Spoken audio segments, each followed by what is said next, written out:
Avant de lever l'audience jusqu'au lundi 27, et d'ailleurs, est-ce que le témoin sera ici ou est-ce qu'il sera ailleurs? C'est pas la peine d'en dire davantage, monsieur. Mais je veux juste savoir si nous allons reprendre à 9h30 ou à 11h. Monsieur Desmergents, 9h30. Le président, 9h30, bien.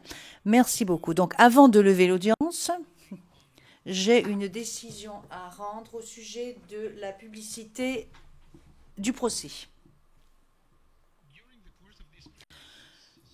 Pendant ce procès, jusqu'à présent, sur demande du procureur et pour suivre les conseils de l'unité des victimes et des témoins, la Chambre a fait droit à des demandes de mesures de protection eu égard à 8 témoins.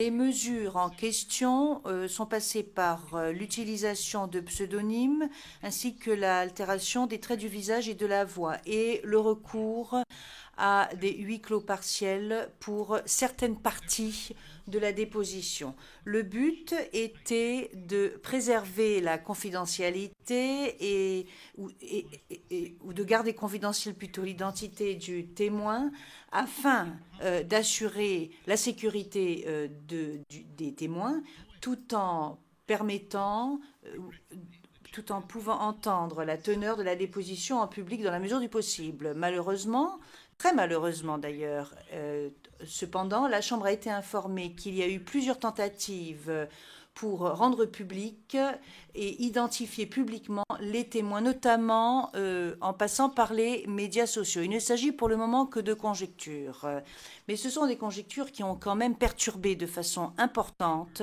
la procédure. La Chambre a entendu à maintes reprises toutes les parties et les participants à ce sujet, et la Chambre a déjà exprimé sa préoccupation au vu de l'évolution de cette situation. Et elle l'a fait le 10 mai ainsi que le 8 juin 2016. Et la Chambre a envisagé l'adoption de mesures plus strictes. Si nous prenons en considération le fait que le problème persiste, la Chambre est d'avis qu'afin de protéger les témoins et qu'afin d'empêcher des perturbations régulières de ce procès, elle doit maintenant prendre des mesures strictes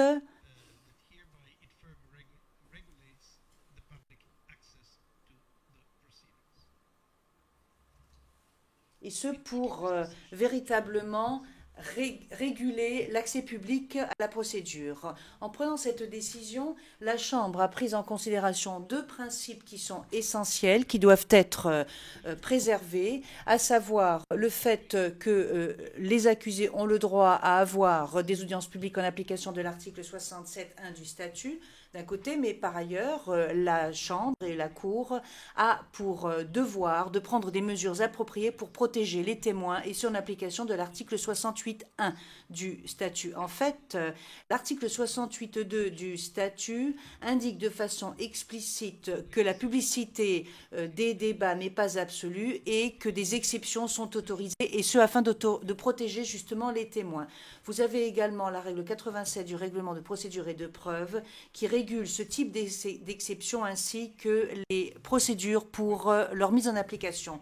En conséquence, la Chambre décide que, à l'avenir, lorsque des mesures de protection seront octroyées afin de garder confidentielle l'identité d'un témoin, à savoir le recours à un pseudonyme et à la déformation des traits du visage et de la voix, les mesures suivantes seront utilisées. Dans un premier temps, la diffusion publique du procès et la publication des comptes rendus d'audience seront retardées jusqu'à la fin de la déposition du dit témoin et jusqu'à ce que l'intégralité de la déposition du dit témoin ait été analysée, révisée et expurgée si nécessaire. C'est à ce moment-là que les enregistrements vidéo expurgés et les comptes rendus d'audience seront mis à la disposition du public. Nous exhortons les parties à présenter leurs propositions d'expurgation l'agrégation par le truchement du greffe, tout comme elle l'a fait jusqu'à présent. Deuxièmement, il est demandé au greffe de demander et de collecter les informations concernant tous les visiteurs qui se trouvent dans la galerie du public, notamment leur nom complet et la nationalité. Toute personne refusant de fournir cette information n'aura pas accès à la galerie du public. Ainsi, toute infraction à la confidentialité pourra être tracée.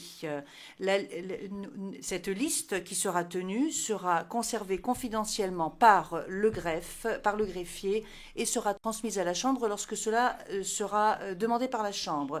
La Chambre comprend parfaitement que ces mesures vont restreindre la possibilité pour le public de suivre en direct le procès. Mais ces mesures sont une réaction à l'action de certaines personnes qui ne représentent certes pas tout le peuple de la Côte d'Ivoire, mais qui ont créé un risque très grave pour l'intégrité de ce procès, ainsi que pour la sécurité des témoins qui sont venus jusque devant notre Chambre pour témoigner et pour respecter le devoir qui est de dire ce qu'ils savent. Cela n'a rien à voir avec la liberté d'opinion, la liberté d'expression, et nous pensons qu'il s'agit d'un comportement parfaitement fâcheux, déplorable et illicite. La Chambre aurait bien entendu préféré ne pas devoir avoir recours à ce type de mesures, mais le contexte et l'environnement est devenu tel que nous pensons que c'est la seule façon d'assurer et de garantir l'intégrité du procès tout en préservant la publicité des débats. Voilà, cela entre en vigueur à partir de maintenant, donc nous entendrons le témoin suivant lundi 27 juin à 9h30 et jusqu'à lundi 9h30, l'audience est levée.